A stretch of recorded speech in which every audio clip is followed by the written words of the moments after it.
Senna, bienvenue ou re-bienvenue dans une nouvelle vidéo YouTube. Et pour la vidéo d'aujourd'hui, je vais faire un récapitulatif de tous les livres que j'ai lus durant mon mois d'août 2024. Désolée s'il y a de l'écho ou du bruit, je suis dans mon gazebo dehors, fait que ça se peut que vous entendez des choses. J'ai lu un peu moins de livres que les autres mois d'avant, mais c'est pas grave, c'est des choses qui arrivent. Alors on va commencer sans plus tarder.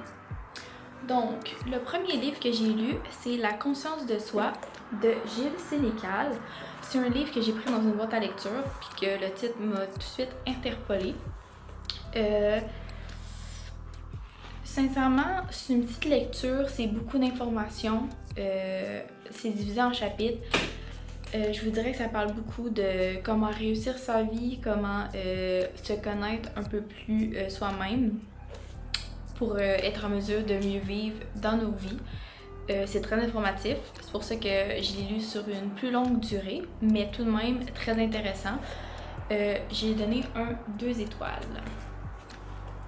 Ensuite, j'ai lu le livre Love Unwritten de Lauren Asher. C'est la suite de Love Redesign. Cette fois-là, on voit l'histoire de Raphaël, le frère de Julian, je pense que ça s'appelle dans le premier, puis de sa nounou Ellie. Dans le fond, Raphaël a de la misère avec ses relations suite à son divorce avec sa femme. Ellie a vécu une situation difficile avec une de ses amies, fait qu'il fait en sorte qu'elle fait pas confiance beaucoup aux gens. Fait que les deux ressentent une attirance, mais veulent pas vraiment la développer. Mais là, c'est son employeur. Fait que tu vois un peu leur histoire se développer et très bon. Quand même un gros livre, mais j'aime au courant de l'histoire que c'est un chapitre elle, un chapitre lui. Tu vois souvent la situation écrite par message texto. Tu as aussi des petits passages écrits en espagnol, mais avec la traduction en bas. Fait que j'ai trouvé ça bien le fun. Belle histoire d'amour. Recommande fortement. Puis j'ai donné 4 étoiles. Ensuite, j'ai lu Le mal de l'âme et c'est sur le mal de vivre au temps présent de Denise Bombardier puis de Claude Saint-Laurent. Encore une fois, c'est un livre que j'ai pris dans une boîte à lecture. J'avais aucune idée à quoi m'attendre. Le titre m'a juste interpellée. Sauf que je sais pas si c'est parce que c'est un livre, ça fait longtemps qu'il est écrit ou juste la manière dont c'est écrit, mais c'est pas venu me chercher. Mais j'ai quand même lu le livre parce que l'information est bonne, mais juste je pense que la manière dont c'est écrit pour moi, c'est pas venu me chercher. Ça parle de différents cas, de faits vécus. Puis je sais pas, c'est...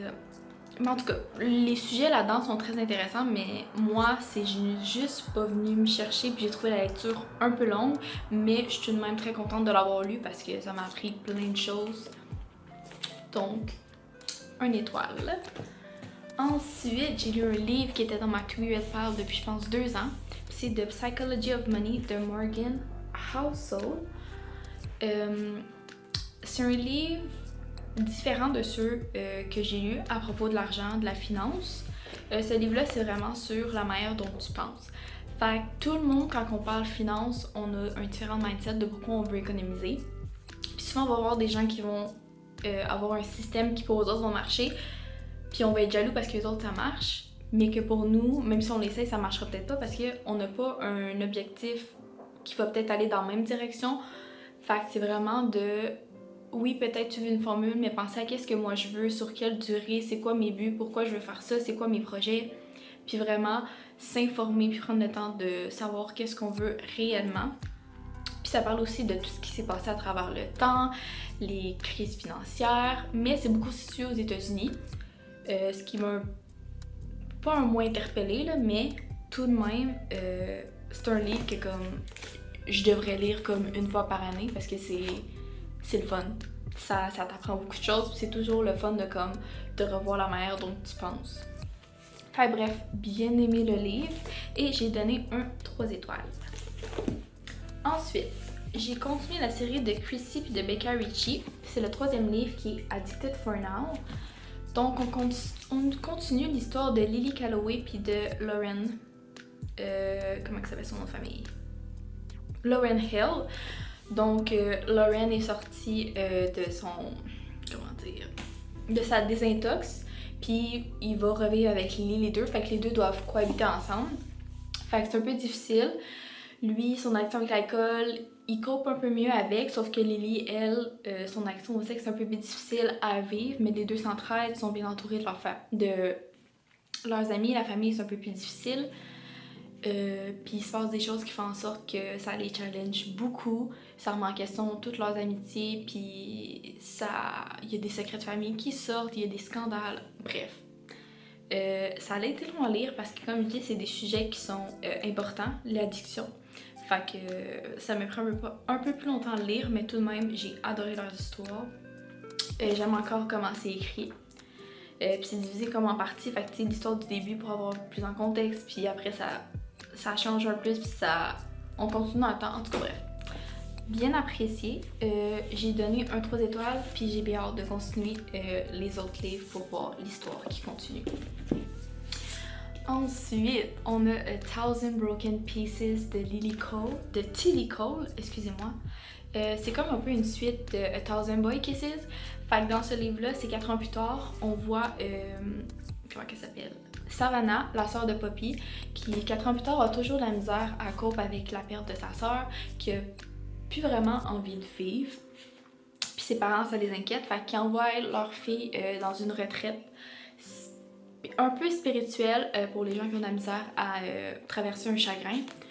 Et rendu là-bas, elle rencontre un jeune homme qui lui aussi a perdu des gens dans sa vie, puis qui a besoin d'aide. Lui, c'est beaucoup la colère, l'incompréhension.